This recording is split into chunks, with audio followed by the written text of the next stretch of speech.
Mga taga-suporta ni FPRRD nagsagawa ng Unity Ride at pagtitipon para sa kanyang 80th birthday sa Pangasinan.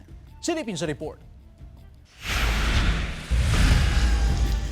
Bandang alas 5 ng hapon noong Biyernes, nagtipon-tipon ang Duterte supporters sa Dondaligan Park sa Dagupan City. Ayon sa isang taga-suporta, hiling niya na maiuwi na sa Pilipinas ang dating Pangulo. Ang kahilingan ko po ay bring him home. Dapat dalhin na dito sa Pilipinas si President Digong. Nagkaroon ng Unity Ride mula sa Dagupan City diretso sa bayan ng Mangaldan para sa birthday gathering para kay FPRRD.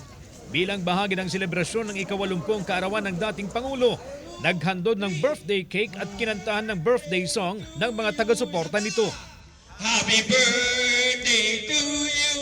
Ang wish natin kay PRD is syempre makabalik na sana siya and sana mabless pa siya ng good health, wisdom para malagpasan niya yung pagsubok na kinakaharap niya ngayong panahon na ito.